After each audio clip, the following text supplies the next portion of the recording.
What's up, guys? Coming to you from a field in Freiburg, Germany. And I want to share with you guys a technique, a form of formal meditation that can really help you train for continual breath awareness and just help you achieve more presence in your everyday life. And hopefully just make this experience of achieving presence more dynamic. And this is a practice of formal meditation. And by that I mean you're actually going to be sectioning off some time to do this, and you're not going to be doing anything else as you do this practice. So it's not the same as continual breath awareness, which is just going about your day, and meditating at the same time. No, this is more like just sitting in a room by yourself. But this does differ from other forms of formal meditation in a few key ways, and that's what I'm going to talk about now. And we can just call this dynamic meditation. That probably describes other forms of meditation, but for the sake of this channel, it's going to describe what I describe in this video. So what is dynamic meditation? Well, the first thing we're going to talk about is posture. So I want you to actually switch up your posture when you're doing dynamic meditation. So if you're sitting one day, try sitting in a different position the next day, or try standing, or try squatting, or try lying down. Vary your position every day. This is very important because what fires together wires together. As you do any habit daily, as you condition yourself to make a certain action a habit, you're going to start associating subconsciously the environment in which you're doing that activity with the actual action itself and the outcome of that action. So if you only meditate in the half lotus position or sitting upright in a chair or whatever, it's going to be somewhat harder for you to achieve the state of presence, for you to have a good meditation session when you're not in that same position. So switch it up a bit. Don't incorporate that extraneous element of always being in that same position when you meditate. So switch up your position. The second thing I want to talk about is your actual posture. So regardless of what kind of position you're assuming, you want to have a very open, dignified posture, as Jon Kabat-Zinn would say. So I don't mean this because it's like, giving dignity to the practice of meditation, this sort of high and mighty kind of thing. No, I mean this is very beneficial because there are actually studies that show that if you have an open body posture, if you have a straight spine, if you have your shoulders back and chest, chest open, then you're actually going to be producing more testosterone, and you're going to have less cortisol, less stress hormones in your body compared to people who don't. So this will just help you focus more during your session and also prime you to just have a good day or a good remainder of your day after your session. And this is actually pretty huge. There are a lot of studies that show these benefits. Amy Cuddy talks about this in her famous TED Talk and in her book Presence. But there are a lot of other studies as well that show that basically sitting upright is going to help your concentration and just help the way that you feel and help your ability to just engage with the world.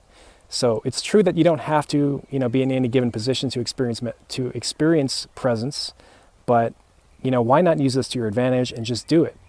So that's the tip number 2, is just maintain an open body position, an expansive one. If you're standing, standing with your legs apart, back straight.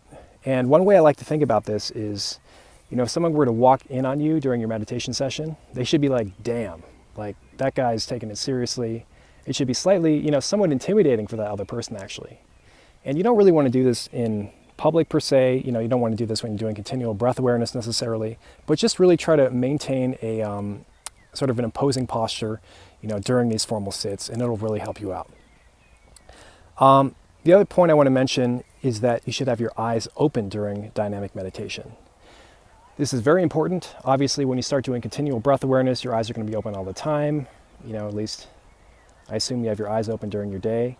And it's going to be a challenge. If you've meditated formally before, you probably have kept your eyes closed. And if not, maybe you've just kept them loosely focused on the ground 3 to 5 feet ahead of you or whatever.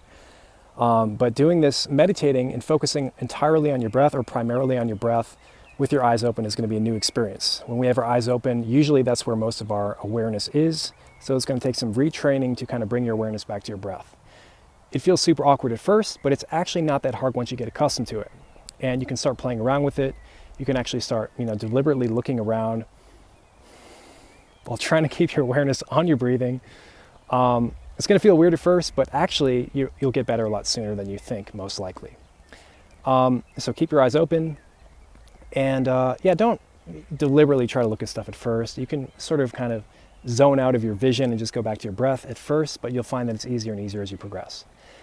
So the last point I want to mention is your mindset when you're doing dynamic meditation.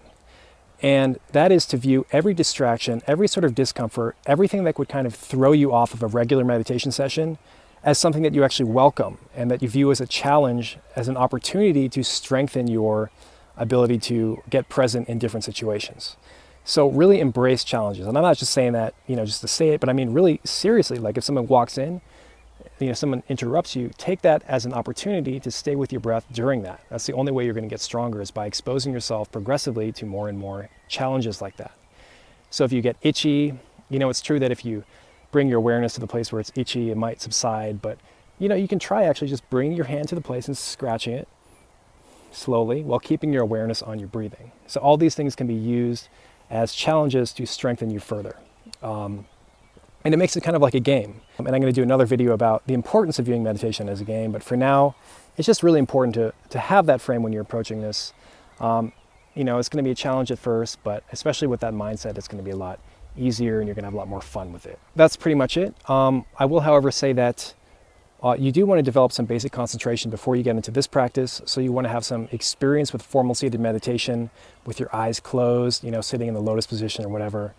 So see the first video on getting started with continual breath awareness for more about that, or just research formal meditation in general and just start a practice. So before you start doing this, you should basically be able to stay with your breath for a count of 10 or 20, just so you have some basic ability to actually focus on your breath.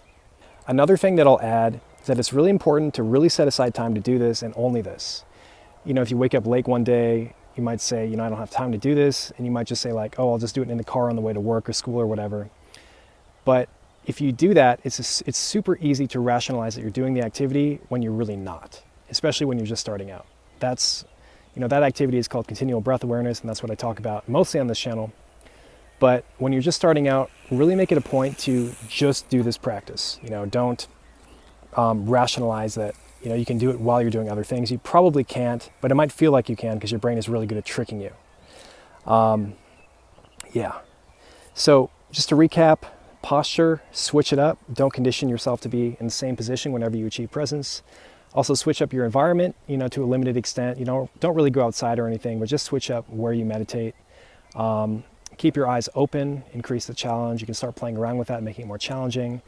Moving your eyes around and so forth, looking at different things, keeping your awareness on your breathing. And most importantly, the mindset, which is to basically view everything as a challenge, everything as an opportunity to strengthen your practice.